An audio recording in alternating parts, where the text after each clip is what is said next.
തദ്ദേശ തെരഞ്ഞെടുപ്പ് ചൂട് കനക്കുമ്പോൾ മുസ്ലിം ലീഗിന്റെ ഉരുക്കുകോട്ടയായ കേരളം ഇടത്തോട്ട് ചാഞ്ഞപ്പോഴും കുലുങ്ങാത്ത മണ്ണ് എന്നറിയപ്പെടുന്ന മലബാറിന്റെ രണഭൂമിയായ മലപ്പുറത്ത് ഇത്തവണ രാഷ്ട്രീയം എങ്ങനെ മാറിമറിയുമെന്ന് നോക്കാം. മലപ്പുറം ജില്ലയുടെ രൂപീകരണം പോലും കേരള രാഷ്ട്രീയത്തിൽ ഇടയ്ക്കിടെ വലിയ ചർച്ചകൾക്ക് വഴിവെക്കാറുണ്ട് എന്നതിന് കാലം സാക്ഷിയാണ്. മറ്റൊരു തദ്ദേശ തെരഞ്ഞെടുപ്പിന് കൂടി കളമൊരുങ്ങുമ്പോൾ ഏറ്റവും കൂടുതൽ തദ്ദേശ സ്ഥാപനങ്ങളും ഏറ്റവും കൂടുതൽ വോട്ടർമാരുമുള്ള മലപ്പുറം എന്ത് വിധിയെഴുതും എന്നതും പ്രധാനമാണ്. മലപ്പുറം ജില്ല ഇടതുപക്ഷത്തിന്റെ സൃഷ്ടിയാണെന്ന് ഇടത് നേതാക്കളും മലപ്പുറം തങ്ങളുടെ കുട്ടിയെന്ന് മുസ്ലിം ലീഗും പറയുമ്പോൾ കഴിഞ്ഞ കാലം മലപ്പുറത്തിന്റെ രാഷ്ട്രീയക്കാറ്റ് എങ്ങനെ വീശിയെന്ന് ആദ്യം പരിശോധിക്കാം. 7 നഗരസഭകളോടെ മലപ്പുറം തെരഞ്ഞെടുപ്പിന് നേരിട്ട വർഷമാണ് 2010 തദ്ദേശ തെരഞ്ഞെടുപ്പ്. മലപ്പുറം ഐക്യ ജനാധിപത്യ മുന്നണിക്ക് വേരോട്ടമുള്ള മണ്ണാണ്. UDFന്റെ മലപ്പുറത്തെ ജൈത്രയാത്രയ്ക്ക് പിന്നിൽ മുസ്ലിം ലീഗാണ് പ്രബല ശക്തി. ലീഗിനോട് ഇടഞ്ഞ് കോൺഗ്രസിനോ UDFിലെ മറ്റ് കക്ഷികൾക്കോ മലപ്പുറത്തിന്റെ രാഷ്ട്രീയത്തിൽ ഒരു ഇല അനക്കാൻ പോലും കഴിയില്ല എന്നത് പകൽ പോലെ വ്യക്തവുമാണ്. 2010 നടന്ന തദ്ദേശ തെരഞ്ഞെടുപ്പിൽ UDFിന് തന്നെയായിരുന്നു മേൽക്കോയ്മ. മലപ്പുറം ജില്ലാ പഞ്ചായത്തിൽ 55.05% വോട്ട് നേടിയാണ് UDF ഭരണം പിടിച്ചത്. LDFിന് 32.97% ഒതുങ്ങേണ്ടിയും വന്നു. BJPക്ക് വലിയ പ്രതീക്ഷ നൽകുന്ന മണ്ണല്ല മലപ്പുറത്തിൻ്റെത്. അതുകൊണ്ട് തന്നെ ജില്ലാ പഞ്ചായത്ത് തെരഞ്ഞെടുപ്പിൽ 5.49% നിലയിലാണ് വോട്ട് നേടിയത്. ബ്ലോക്ക് പഞ്ചായത്തിലേക്ക് വരുമ്പോൾ 51.85% വോട്ട് UDFും 31.76% LDFും നേടി. BJP 3.95% മാത്രമാണ് വോട്ട് നേടിയത്. തെരഞ്ഞെടുപ്പ് പടിവാതിൽക്കൽ എത്തി നിൽക്കുമ്പോഴും ലീഗും കോൺഗ്രസും തമ്മിൽ മുഖം തിരിച്ചതൊന്നുമല്ല മലപ്പുറത്തിന്റെ രാഷ്ട്രീയത്തെ ആശങ്കയിലാക്കിയത്. ലീഗിന്റെ വലിയേട്ടൻ ചിന്താഗതി പ്രശ്നങ്ങൾക്ക് കാരണമാകുന്നു എന്ന് കോൺഗ്രസ് വിട്ടുവീഴ്ചയ്ക്ക് തയ്യാറാകുന്നില്ല എന്ന് മുസ്ലിം ലീഗും കണ്ടെടുത്തു വെച്ചെല്ലാം തമ്മിൽ കുത്തിയത് ആശങ്ക വർദ്ധിപ്പിച്ചു.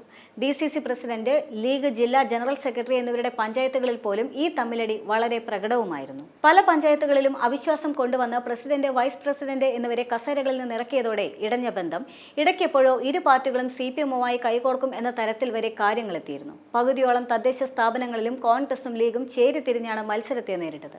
12 പഞ്ചായത്തുകളിലും കൊണ്ടോട്ടി നഗരസഭയും ഇത്തരമൊരു മത്സരത്തിന് സാക്ഷിയായി. പലയിടങ്ങളിലും ത്രികോണ മത്സരമായിരുന്നു. എന്നാൽ പതിവ് ശൈലിയിൽ ഇതൊന്നും രാഷ്ട്രീയ സഖ്യമോ സഹകരണമോ അല്ല, അടവ് നയം മാത്രമാണെന്ന് വിശദീകരിക്കുകയാണ് PK കുഞ്ഞാലിക്കുട്ടി ചെയ്തത്. 2010 തദ്ദേശ തെരഞ്ഞെടുപ്പിൽ 7 മലപ്പുറത്തെ നഗരസഭകൾ 2015 ആയപ്പോൾ 12 മാറി. പെരിന്തൽമണ്ണ, മഞ്ചേരി, മലപ്പുറം, തിരൂർ, പൊന്നാനി, കോട്ടയ്ക്കൽ, നിലമ്പൂർ എന്നിവയായിരുന്നു നേരത്തെ ഉണ്ടായിരുന്ന നഗരസഭകൾ. ഇതിൽ പെരിന്തൽമണ്ണ ഒഴികെ മറ്റെല്ലാം UDFിനൊപ്പവുമായിരുന്നു. 2015 തെരഞ്ഞെടുപ്പിന് കളമൊരുങ്ങിയതോടെ 7 നഗരസഭകൾ 12 തിരൂരങ്ങാടി, കൊണ്ടോട്ടി, പരപ്പനങ്ങാടി, താനൂർ, വളാഞ്ചേരി എന്നിവയായിരുന്നു പുതുതായി ചേർത്ത നഗരസഭകൾ. 12 നഗരസഭകളിലുമായി 479 വാർഡുകളിലേക്കാണ് തെരഞ്ഞെടുപ്പ് നടന്നത്. ഇതിൽ 242 വാർഡുകൾ വനിതാ സംവരണ വാർഡുകളുമായിരുന്നു. UDF മുന്നണി സഖ്യം ഇല്ലാതിരുന്ന പലയിടങ്ങളിലും ഇത്തവണ മലപ്പുറത്തുണ്ടായിരുന്നു. അവിടെയെല്ലാം പൊതു സ്വതന്ത്രന്മാരെ നിർത്തിക്കൊണ്ട് LDFിനൊപ്പം കൈകോർക്കുകയായിരുന്നു ജില്ലയിലെ പ്രാദേശിക കോൺഗ്രസ് നേതൃത്വം. ചെങ്കൊടിയും ത്രിവർണ്ണക്കൊടിയും ഒന്നിച്ച് ഉയർന്നു പാടുന്ന തെരഞ്ഞെടുപ്പ് ഓഫീസുകൾ ഇക്കാലത്ത് മലപ്പുറത്തിന്റെ ചിലയിടങ്ങളിൽ കാണാമായിരുന്നു. വേങ്ങര പഞ്ചായത്തിലെ കണ്ണമംഗലം പഞ്ചായത്ത്, പൂച്ചോലമാട് വാർഡ് ഇതിന് തെളിവായിരുന്നു. മലപ്പുറം തങ്ങളുടെ ഉരുക്കുകോട്ട എന്നതായിരുന്നു തെരഞ്ഞെടുപ്പിന് മുൻപ് മുസ്ലിം ലീഗിലെ പല അവസരങ്ങളിലും പറഞ്ഞിരുന്നത്. വോട്ടെടുപ്പ് കഴിഞ്ഞ് ഫലം വന്നപ്പോൾ മുസ്ലിം ലീഗിന് തെല്ലുപോലും ആശങ്കപ്പെടേണ്ടി വന്നില്ല. സംസ്ഥാനത്ത് ഇടത് തേരോട്ടം പ്രത്യക്ഷമായിരുന്നപ്പോഴും ഇളക്കം തട്ടാതെ മലപ്പുറത്തെ UDFിനൊപ്പം ചേർത്ത് വയ്ക്കുകയായിരുന്നു മുസ്ലിം ലീഗ്. എന്നാൽ അതേസമയം UDFിന്റെ വെൽഫെയർ ബന്ധവും ഇത്തവണത്തെ മലപ്പുറത്ത് കാണാനായി. മുൻപത്തെ തെരഞ്ഞെടുപ്പിനെ അപേക്ഷിച്ച് 7% അധിക പോളിംഗാണ് മലപ്പുറത്ത് രേഖപ്പെടുത്തിയത്. 2020 ആയപ്പോഴേക്കും 57 നിന്ന് 73 പഞ്ചായത്തായി ശക്തി കേന്ദ്രം ഉറപ്പിക്കാൻ UDFിന് കഴിഞ്ഞിരുന്നു. എന്നാൽ കോൺഗ്രസ് ഭരിച്ചിരുന്ന നിലമ്പൂർ നഗരസഭ നഷ്ടമായത് UDFിന് വലിയ കല്ലുകടിയായിരുന്നു. നിലമ്പൂർ നേടി LDF കരുത്ത് കാണിക്കുകയും ചെയ്തു. കോൺഗ്രസിലെ പ്രബലനായിരുന്ന ആര്യാടൻ മുഹമ്മദിന്റെ തട്ടകമായ നിലമ്പൂർ ആദ്യമായി LDF പിടിച്ചെടുത്തത് ചരിത്ര സംഭവമായി. ആ ചരിത്രത്തിന്റെ ഭാഗമായി നിലവിലെ നിലമ്പൂർ നഗരസഭാ അധ്യക്ഷൻ മട്ടുമൽ സലീമും. LDF വികസന മുന്നണി എന്ന പേരിൽ കൂടുതൽ സ്വതന്ത്രരെ ഇറക്കിയായിരുന്നു മത്സരം. സർക്കാരിനെ പിടിച്ചുകുലുക്കിയ പല സംഭവങ്ങളും അരങ്ങേറിയ മണ്ണാണ് മലപ്പുറം. ഇത് വരുന്ന തെരഞ്ഞെടുപ്പിൽ LDF വിരുദ്ധ വികാരം ഉണ്ടാക്കുമോ എന്നത് കണ്ടറിയേണ്ടി വരും. സംസ്ഥാന രാഷ്ട്രീയത്തിൽ ചില ഇളക്കം തട്ടലുകൾക്ക് കാരണക്കാരായ PV അൻവർ ഇത്തവണത്തെ പഞ്ചായത്ത് തെരഞ്ഞെടുപ്പിൽ എങ്ങനെ ഇടപെടും എന്നതും ശ്രദ്ധേയമാണ്.